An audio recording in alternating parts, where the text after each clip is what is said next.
Today's show is brought to you by a new podcast produced by MJBulls Media called Hemp Barons. It's a weekly show about the hemp companies, products, and entrepreneurs who are using this amazing plant to change the world. Listen to a new show every Tuesday on iTunes, Spotify, and Stitcher. And if you like the show, please subscribe, rate, and review. We're not just depending on the harvest in October, November to create revenue for this year. We're going to create revenue much, much earlier because we are going to have seeds ready that will be purchased. And we also have a clone program.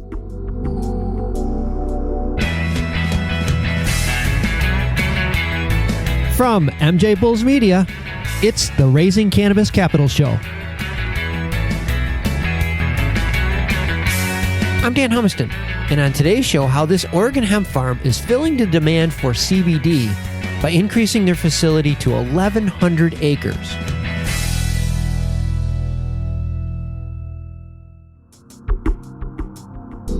Today on Raising Cannabis Capital, we are joined by Jeffrey Yarosz, CEO of 4T Holdings, and Eric Kirkland, the CFO and General Counsel. Guys, welcome to the show. Thanks for having us.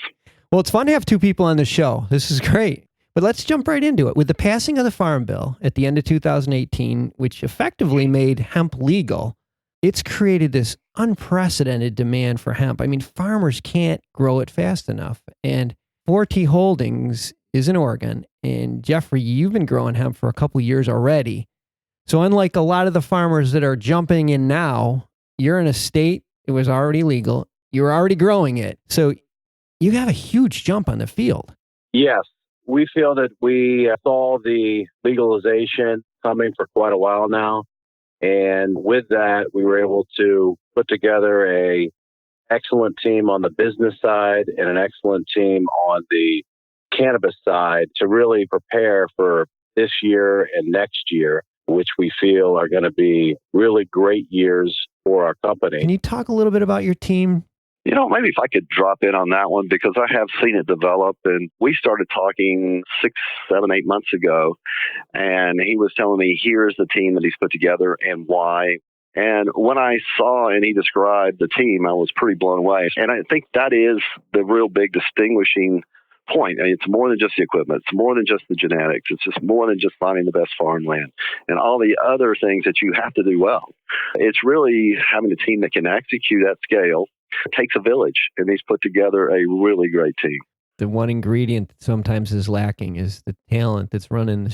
You've done it with 40 acres for a few years now, and now it's not just planting it, which is super difficult. It's harvesting it. This is a different crop than really people that have experience doing it.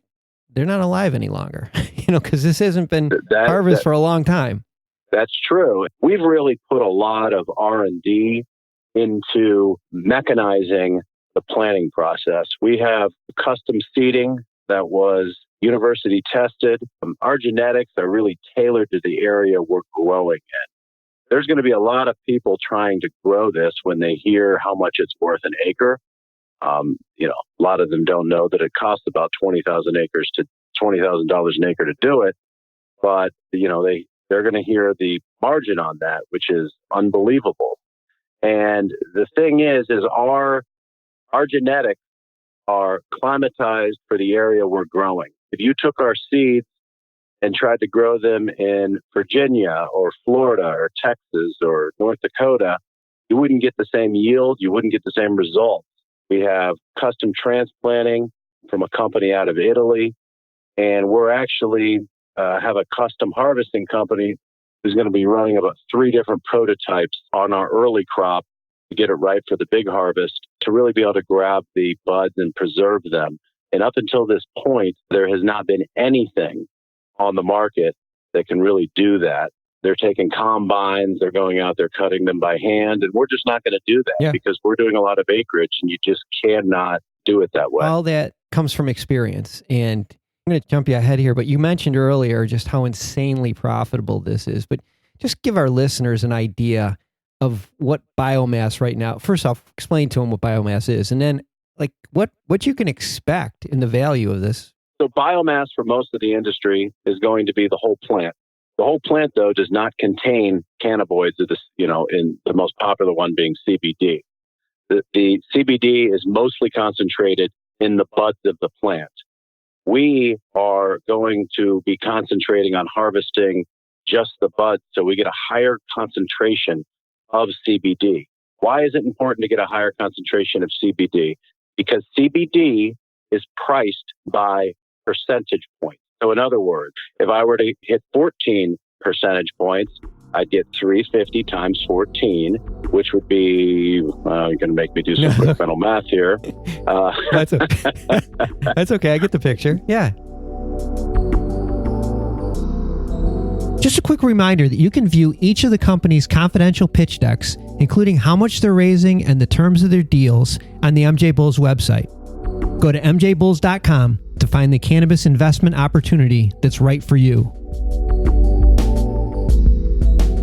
One thing that I'm seeing is that there's going to be a constraint in the amount of extraction that's going to be available in the marketplace, just because the cannabis marijuana industry is something that people kind of gauge in pounds. We're talking about tons here.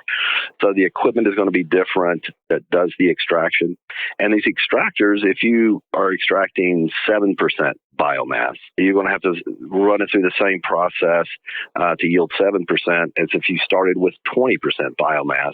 You're going to get roughly three times more with the same amount of effort. So the extractors don't want to do this whole plant. The focus that Jeffrey has done is saying, let's just take the buds. It's going to be very valuable because of how easy and how productive it will be to extract. I gotcha. And Jeffrey, just ballpark, 11,000 acres. How many pounds are we talking here? We're talking anywhere between 2,000 to 4,000 pounds of dry biomass per acre. Holy cow.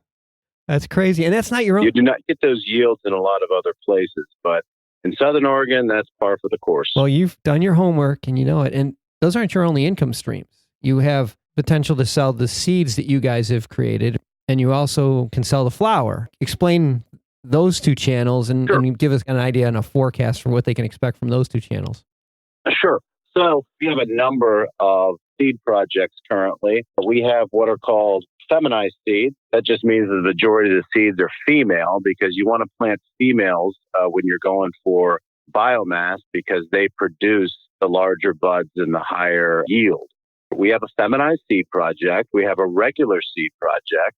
Our first turn through those projects, we're expecting 280 pounds of feminized seeds. Feminized seeds are going for $28,000 a pound currently. Our two regular seed projects, we're expecting about 8 million from our first strand and about 50,000 pounds from our other strain. Regular seeds are still selling for between $2,000 to $10,000 a pound.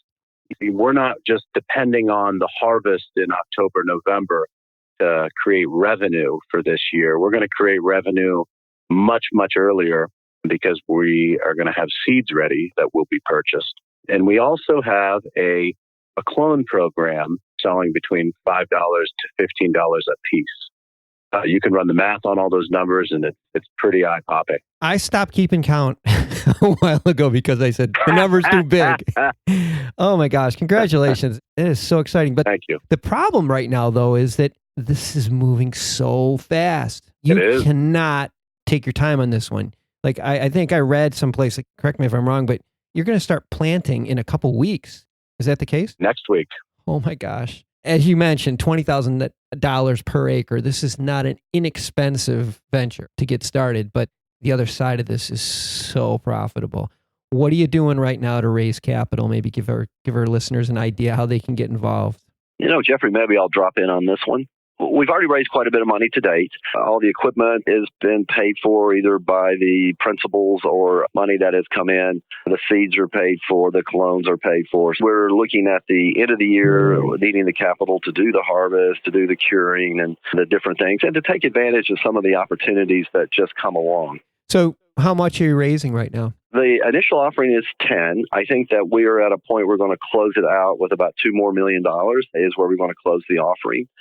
We're looking at, investors at about 200,000 as a minimum. We've made a few exceptions if the people have some strategic value beyond the capital. Mm-hmm. But we're looking about, for 5 to 10 good investors in the $200,000 to $400,000 range, to come in and participate. It sounds like a really good deal. I can't imagine that it's going to sit for very long. Just to kind of jump in on that point, under this particular offering, if it goes toward projection, you would have a return of your capital probably within 6 months. Well, that's unheard of. That's what I'm saying. That's why I think it's such a unique deal.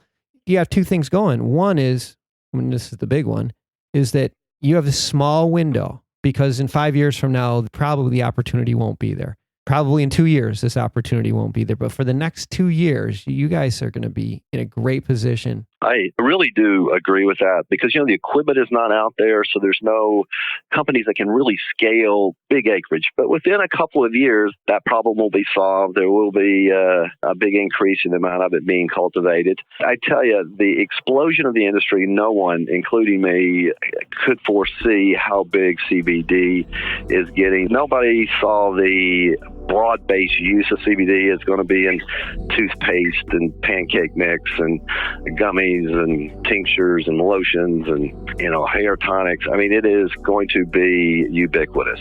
You're not the first person that said it, and I've just seen it explode over the last 6 or 7 years. So, well, we were speaking with Jeffrey Yarosz and Eric Kirkland from 4T Holdings, and we have all of their contact information and investor information on the MJBulls website. Jeff and Eric, thanks for being on the show today. Thank you very much. Thanks for listening to Raising Cannabis Capital. To learn more about today's guest or to become a guest, visit our website at MJBulls.com. Today's show was produced by MJBulls Media with original music produced by Jamie Humiston. I'm Dan Humiston, and you've been listening to the Raising Cannabis Capital podcast.